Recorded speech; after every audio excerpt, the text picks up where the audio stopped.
சென்ட்ல உனக்கு பட்டா கொடுத்தா அதோட மதிப்பு எங்கேயோ போயிடும்.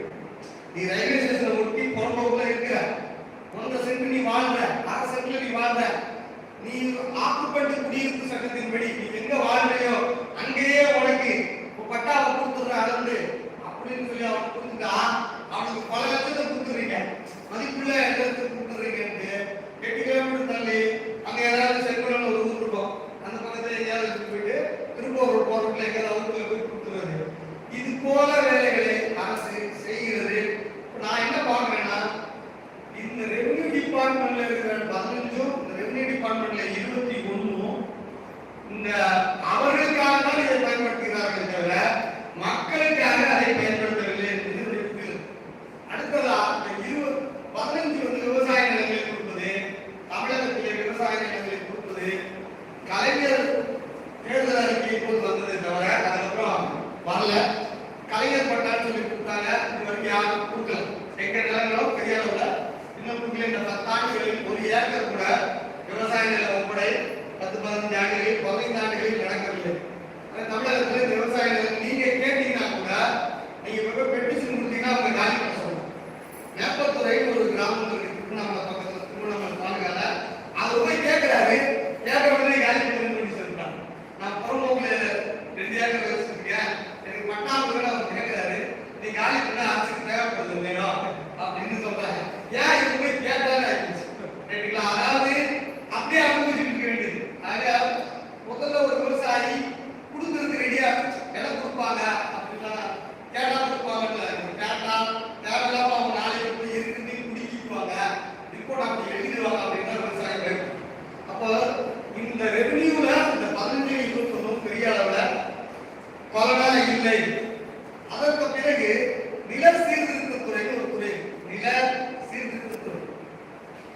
இந்த நில சீர்திருத்தத்துறையில இந்த ரெவென்யூலயே இன்னொரு வேலை, அதாவது நிலம் கொடுக்குறாங்க, கொடுத்த நிலங்கள் இருக்குல்ல, கொடுத்த நிலம் ஏற்கனவே கொடுத்துருப்பாங்க. 15 ரெவென்யூ ஸ்டாண்டிங் ஆர்டர் 15லயும் 21லயும் விவசாய நிலங்களை விற்பனையில கொடுத்துருந்தா அதை கொடுக்கும் பொழுது சிறப்பு வண்ண வரைபடமிட்டு, சிறப்பான வரைபடமிட்டு அதற்கு உட்பிரிவு செய்து, சரையை உட்பிரிவு செய்து அந்த கணக்கை கிராம கணக்குல அப்டேட் பண்ணணும். கிராம கணக்குல அப்டேட் பண்ணணும்.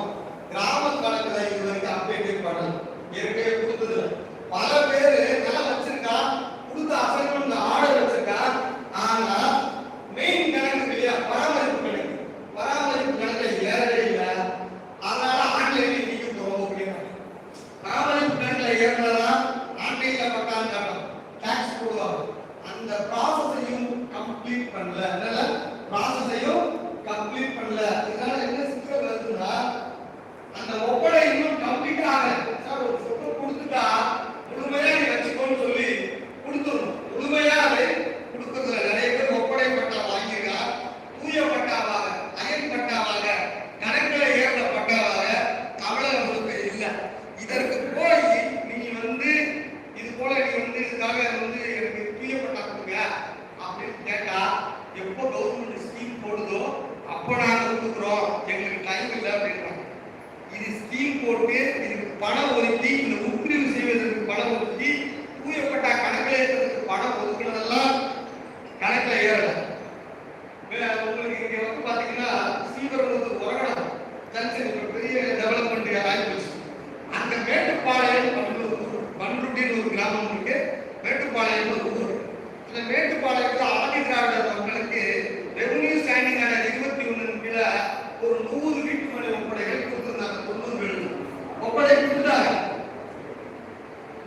கல்லு போடணும், கல்லு போட்டு கொடுக்கணும். கல்லு காசு சாப்பிட்டாங்க, கல்லு காசு டிபார்ட்மெண்ட் சாப்பிட்டாங்க. ஒப்படை பட்டா கொடுத்துட்டாங்க, டிராயிங் போட்டாங்க. ஆனா உட்பிரிவு ஆகல. இப்ப திடீர்னு ஒரு நாள் நீங்க எல்லாம் வீடு கட்டல, இந்த ஆட்சி வந்தோடனே தமிழகம் முழுக்க நடக்கிற ஒப்படை பட்டாங்க. யாரெல்லாம் இருந்தீங்களோ, ஆடு கொடுத்தீங்களோ, நீங்க வீடு கட்டல, அதனால நாங்க காலி பண்ண ஏன் உங்களை காலி பண்ணக்கூடாதுன்னு நோட்டீஸ் கொடுக்குறாங்க. நீங்க ஒப்படையவே முழுமையா கொடுக்கல, ஃபீல்டுலாம் ஃபுல்லா இருக்குது, டிராயிங் இருக்குது, ஆர்டர் இருக்குது.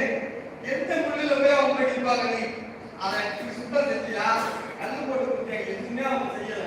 ஆனா இப்ப அடுத்து வர ஒப்படை டாக்டர் என்ன பண்றாரு,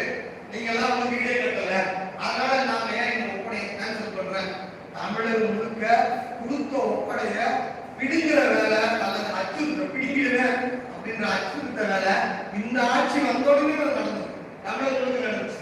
இது விடுங்க, சிவகாசி பக்கத்துல ஆலயம்னு ஒரு ஊர், அந்த ஊர்ல இந்த அருந்ததியர் மக்களுக்கு ஒரு 20 பேருக்கு இடமே இல்லை, வீட்டு மணியே இல்லை. அந்த ஊர்ல யாருமே கொடுக்க மாட்டாங்க, புறம்போக்கு இல்லை. புறம்போக்கு இருந்தாலும் எனக்கு இருந்து கொண்டு கொடுப்பாங்க டிபார்ட்மெண்ட். அப்ப ஆதி திராவிட நலத்துறை என்ன பண்ணுது, ஒரு தனியார் கிட்ட போய் தன்னுடைய பணத்தை கொடுத்து அந்த நிலத்தை வாங்குறாங்க. கிரைய பேர பேச்சு கவர்மெண்ட் என்ன பண்ணலாம், ஒரு தனிநபர்கிட்ட போய் பணம் கொடுத்து அந்த நிலத்தை வாங்கி அதை மழையா பிடிச்சு கொடுப்பாங்க. இது கொடுத்தாரு, ஸ்டேஜில் வச்சு மினிஸ்டர் கொடுத்தாரு, சரிங்களா? நிறைய பேரை பேச்சு பட்டாங்க, எல்லாம் போட்டெல்லாம் வாங்கிட்டாங்க. ஃபீல்டுக்கு போனா அந்த ஓனர் எனக்கு பணமே வந்து சேரல, நான் எதுக்கு நான் வந்து நான் இடத்த டீம் கொடுப்பேன், நான் கொடுக்க மாட்டேன் அப்படின்னு சொல்லிட்டாரு. ஆளை வித்து ஒப்படை ஆளுநர்கள் கையில இருக்கு, அனுபவ ஃபீல்டுக்கு போகல. ஆக இந்த ஒப்படைப்பட்டாங்க நல்லா நீங்க புரிஞ்சுக்கோங்க. சாமானியர்களுக்கு என்ன நடக்குதுன்னா, ஒப்படைகள் அரசு தற்பொழுது தனது பலாபலங்களுக்காக, நிலாசின பலாபலங்களுக்காக கொடுக்குது. இரண்டாவது, ஏற்கனவே கொடுத்தவை எல்லாம் அயன் பட்டாவாக மாற்றவில்லை, தூய பட்டாவாக மாற்றவில்லை. நிறைய பொசசனே கொடுக்காத ஒப்படைப்பட்டாங்களே கொடுக்கிறது. இவற்றை எல்லாம் தமிழகம் முழுக்க கண்டறிந்து அந்த நிலங்களை உரிய பயனாளிகளுக்கு கொண்டு போய் சேர்ப்பதற்கு ஆவண வேலைகளை, கள வேலைகளை கலெக்டர் போய் பேசி செய்வதற்கு ஒரு சீனிவாசன் போல ஒரு தமிழக கூட இல்லை. அட்லீஸ்ட் அதுக்கான நேரம் கொடுக்குறீங்க. இந்த டாட்டாவும் கிடைக்கும், இந்த டாட்டாவும் கரெக்டா ஒரு மையத்தில் வந்து சேர்ந்தாதானே தன்னார்வலர்கள் நாம பார்க்கிறேன்னு சொல்லுவாங்கல்ல. இது செய்திகளாகவே ஆகாம இருக்கு. இது போல கொங்கு பகுதிகளில் பார்க்கிறேன், இது போல தூயப்பட்டாக மாறுது. ஆக ரெவன்யூ ஸ்டாண்டிங்கான 15 மற்றும் 21 கீழ் நிலம் ஒப்படை செய்யப்பட்ட பயனாளிகளுக்கான சிக்கல்களுக்கு அப்படின்னு தனியா ஒரு தீங்கு தேவை. மன்னர்கள் போராளிகள் இயக்கவாதிகள் புரிந்து கொள்ள வேண்டியது என்னன்னா, வருவாய் நிலையான 15 மற்றும் 21 கீழ் பயனாளிகளுக்கு, அதாவது ஒப்படை கொடுக்க மாட்டாங்க, கொடுத்தா பொசசன் கொடுக்க மாட்டாங்க, பொசசன் கொடுத்தா தூயப்பட்டவர்கள் மாற்ற மாட்டாங்க. இவற்றை எல்லாம் வேலை நம்ம செய்யலன்னா எதிர்காலத்தை நீங்கள் பொசசனில் இல்லை, நீங்கள் ஒப்படைப்பட்ட கண்டிஷனை மீறுகிறீர்கள் என்று சொல்லி கொடுப்பதை பிடிக்க போகிறார்கள். இப்ப நம்ம விட்டுட்டோம்னா ஒரு சில லட்சம் மனைகள் ஒப்படை இருக்கு அப்படின்னா அதையும் சட்டப்படி இழந்திருக்கீங்க அப்படின்ற முக்கியமான செய்தியை சொல்லி தன்னார்வலர்கள் இந்த ஏரியால கவனம் செலுத்துவது சிறப்பாக இருக்கும். அதற்கு பிறகு நில சீர்திருத்த துறை, நில சீர்திருத்த துறை என்பது 2 சட்டங்களால் இயங்குகிறது. அதாவது நில உச்சவரம்பு சட்டம், கையகப்படுத்துகிற சட்டம், அதாவது சீலிங் ஆக்ட் 1963, நில உச்சவரம்பு சட்டம். இது என்னன்னா, 100 ஏக்கர் 200 ஏக்கர் 300 ஏக்கர் யாரெல்லாம் நிலம் வச்சிருக்காங்களோ அவங்க கிட்ட நீ வந்து இவ்வளவு ஏக்கர் மேல ஸ்டாண்டர்ட் ஏக்கர் மேல நிலம் வச்சிருக்க கூடாது அப்படின்னு சொல்லி ஒரு அவங்களை கூப்பிட்டு அவங்களுக்கு சம்மன் போட்டு அவங்க பேசி அவங்களுக்கு தேவையான அவங்களோட சாதகமான அம்சங்களை பார்த்து அதுக்கு இறுதியா உங்ககிட்ட 100 ஏக்கர்ல 20 ஏக்கர் உபரி நான் அடிக்கிறேன், 80 ஏக்கர் தான் உனக்கு அப்படின்னு ஃபைனல் பண்ணுறதுக்கு இந்த உச்சவரம்பு சட்டம் பேர். இந்த உச்சவரம்பு சட்டம் நிலச்சுவாண்டார்கிட்ட இவனை இடம் தான் நீ வச்சுக்கலாம், மீதி உபரின்னு சொல்றதோட ஒரு முடிஞ்சது.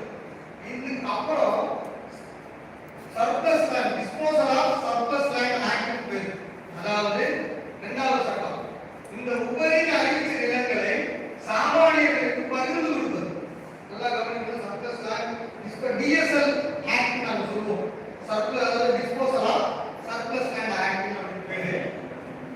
உபரி நிலங்களை பிரித்து கொடுப்பது டிஸ்போசல், ரைட்டுங்களா? இதுல என்ன